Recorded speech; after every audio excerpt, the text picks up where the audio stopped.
7:41, conversamos con el subsecretario de Redes Asistenciales, Osvaldo Salgado, aquí en Mesa Central. ¿Cómo está, subsecretario? Muy buenos días. Hola, muy buenos días. Gracias por la entrevista. Muchas gracias.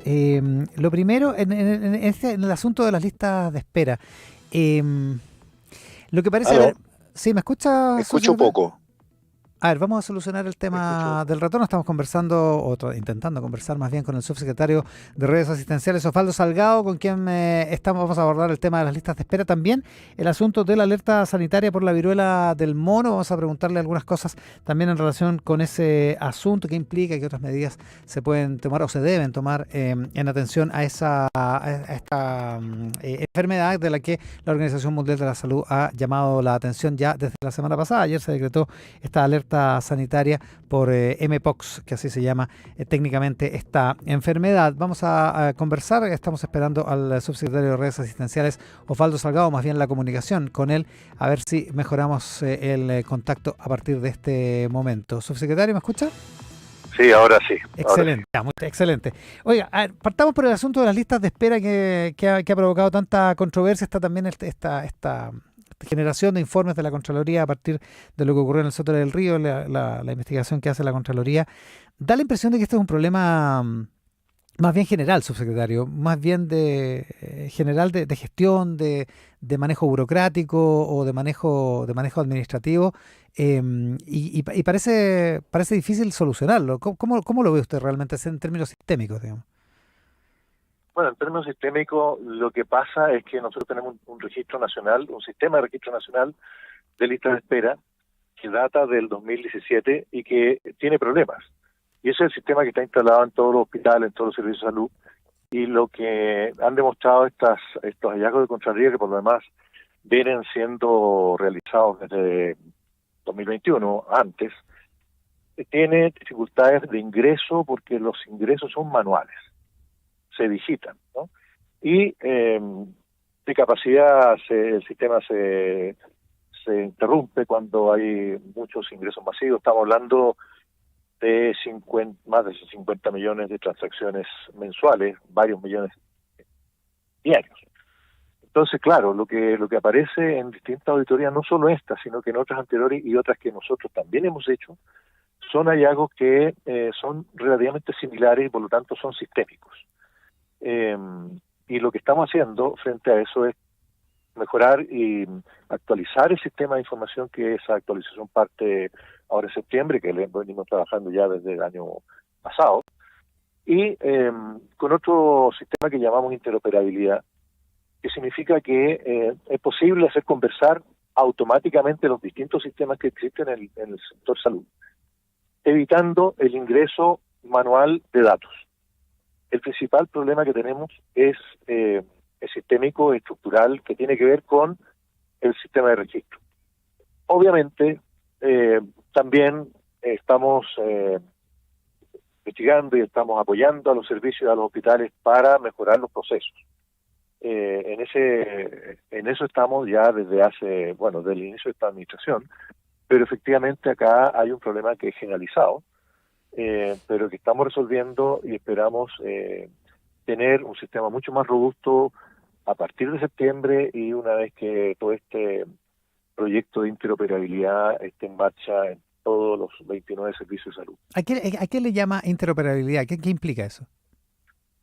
Lo que pasa es que en el sistema de salud, lamentablemente, por decisiones que se tomaron hace muchísimos años, existen en la atención primaria, por ejemplo, existen al menos 3 sistemas de información, de registro de datos asistenciales. Y en los hospitales existen otros, y entre esos no conversan entre sí. Entonces, las listas de espera en general se generan por interconsultas desde la atención primaria. Lo que pasa actualmente es que el envío de esas interconsultas primero se digitan manualmente y se transmiten por planillas al hospital. Cuando el sistema está en interoperación, y ya tenemos servicios que están operando así, algunos de ellos, cuando un profesional, un médico, digita en el sistema una interconsulta, eso va automáticamente a los registros que corresponden. Ya. Por lo tanto, evitamos el error de la visitación.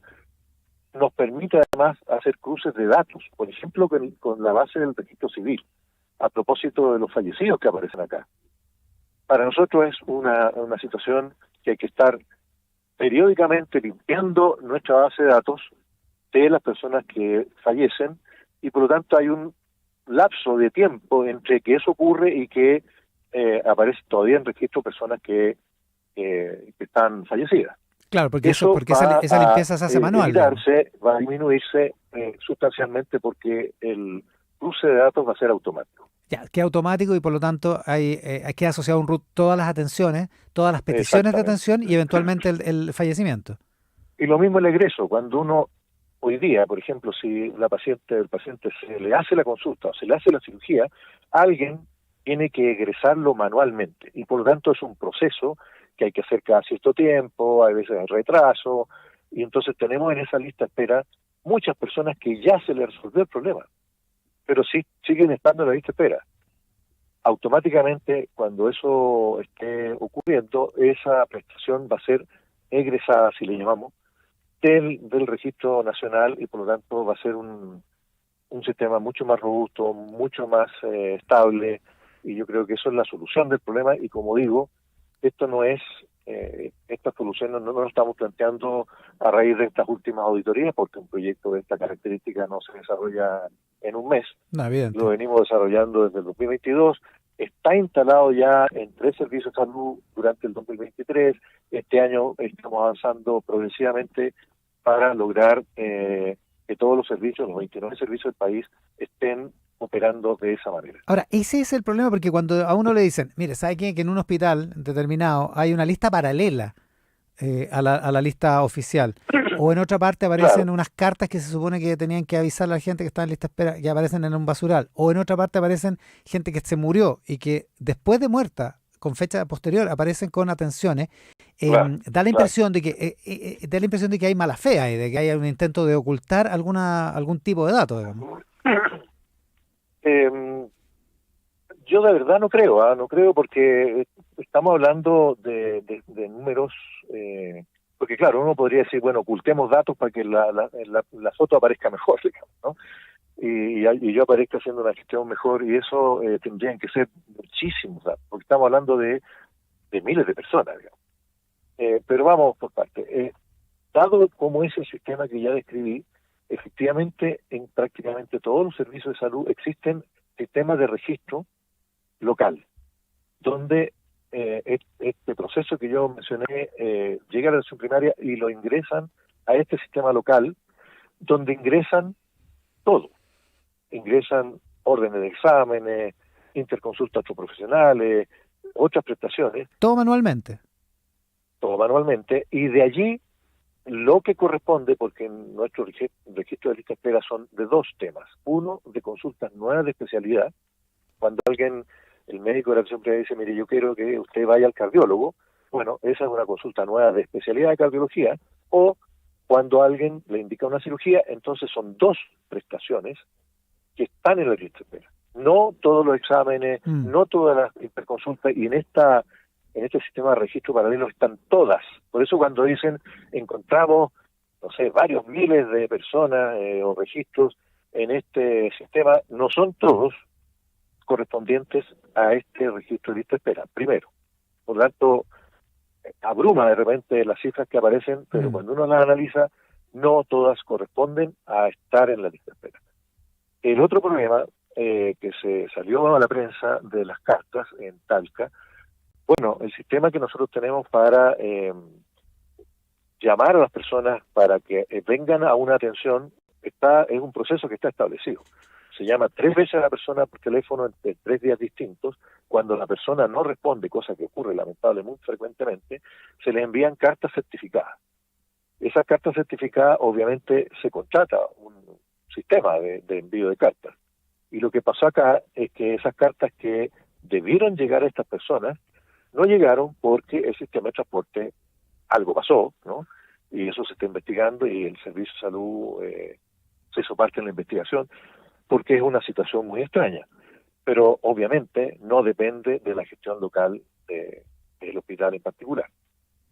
Estamos con el subsecretario de Redes Asistenciales, Osvaldo Salgado. Ahora, se entiende que es importante todo este tema administrativo, aunque para la gente que necesita atención es medio incomprensible, pero se entiende Sí, porque lo que no se cuenta bien se gestiona con dificultad, digamos.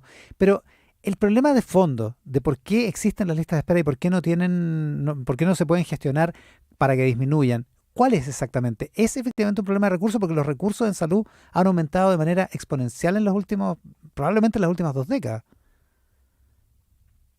sí, bueno, a mí, esta pregunta a mí me parece la central, porque efectivamente tenemos estos sistemas que ya mencioné, pero el foco son las personas. O Mm, sea, a nosotros lo que nos interesa es resolver el problema del tiempo de espera de las personas y por lo tanto, en relación a lo anterior, la indicación perentoria que yo les he dado a los directores de servicios, a los directores de hospitales, de hecho yo voy a Temuco ahora, un rato más, a reunirme con los directores allá para decirles directamente lo que quiero que hagan, es decir, las personas que en este sistema que tiene estos problemas eventualmente se vean afectadas, las registran adecuadamente y les resuelven prioritariamente sus problemas, porque lo que nos interesa, en definitiva, es eso.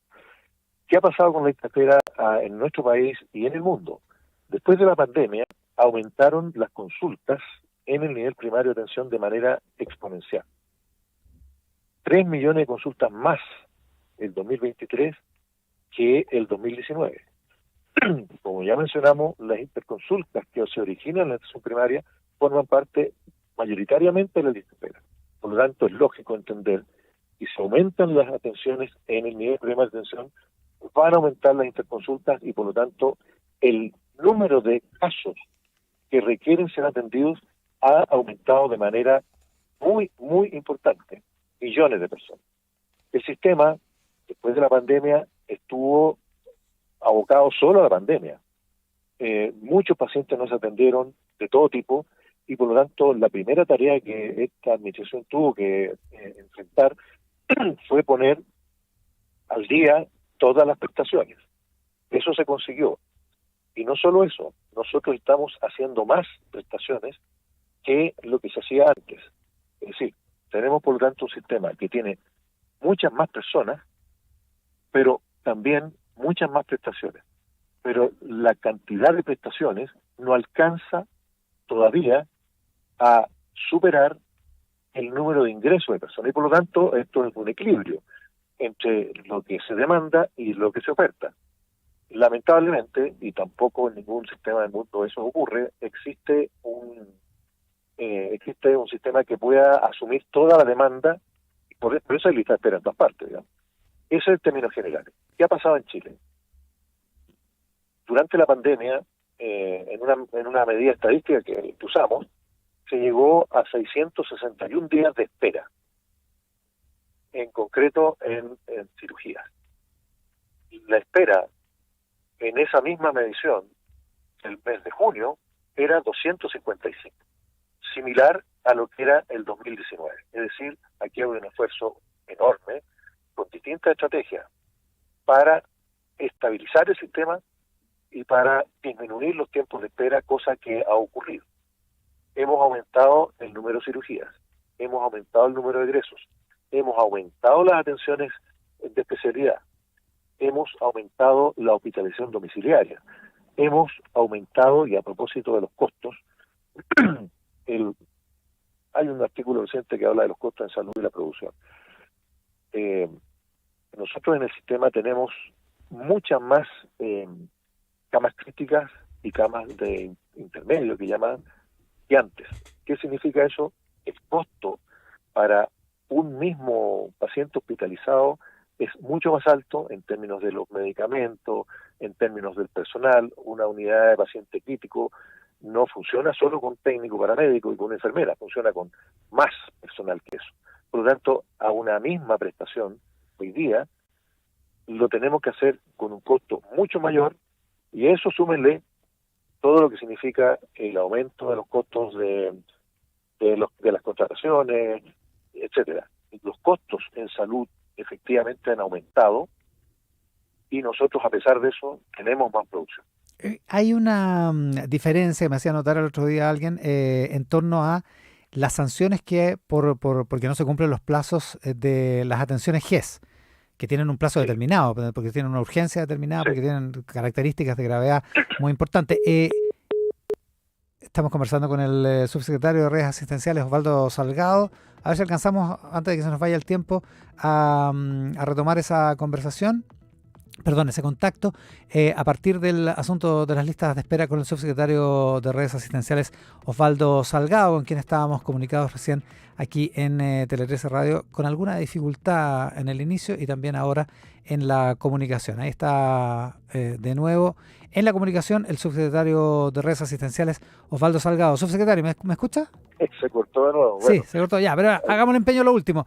Me hacían ya, notar el otro dele. día, que cuando una ISAPRE no atiende, no provee la atención correspondiente del GES en el tiempo determinado, se le aplica algún tipo de sanción por el regulador, pero pero que el sistema público no recibe ese mismo tipo de trato o ese mismo tipo de sanciones, no tiene esa misma urgencia, por decirlo así, administrativa, en términos de atender las urgencias GES, y por eso también hay atrasos en el sistema público. ¿Qué piensa usted? Bueno, el fenómeno de los atrasos GES tiene más o menos el mismo origen que ya comenté.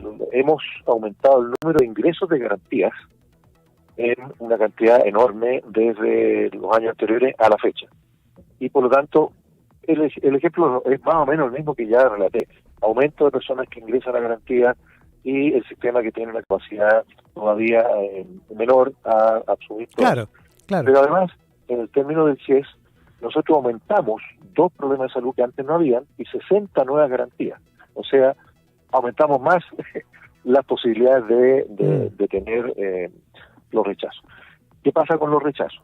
La mayor parte de los rechazos son por problemas no urgentes. El FONASA tiene la obligación, una vez que hay un rechazo, de ir a un segundo prestador, cosa que el FONASA también aumentó y eso hay cifras que lo demuestran. Y ha aumentado particularmente en aquellos casos de oncología que son los que más nos interesa resolver.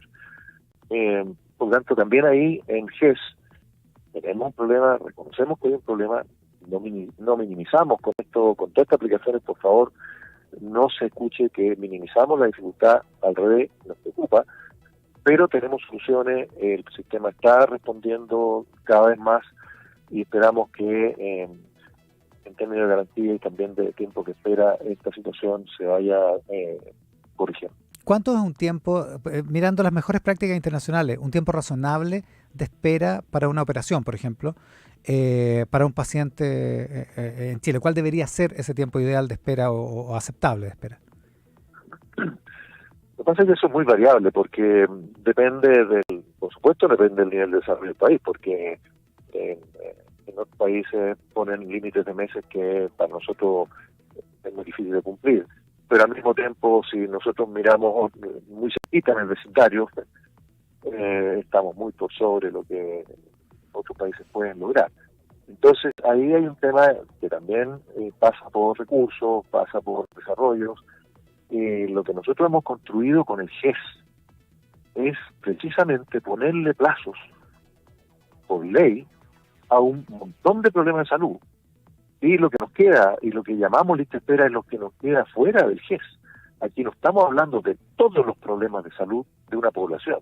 Estamos hablando de una parte del problema de la población, porque afortunadamente en Chile tenemos una ley GES que le ha puesto efectivamente plazos razonables a muchísimas patologías que depende del tipo de patología. Por supuesto, el infarto, el plazo es inmediato, pero otras cirugías tienen plazos mayores. No hay un plazo específico general, sino más bien específico por patología dependiendo de su gravedad, de su severidad. El subsecretario de Redes Asistenciales, Osvaldo Salgado, hoy en Tele 13 Radio. Subsecretario, muchas gracias por la gentileza. Buenos días. Muchas gracias.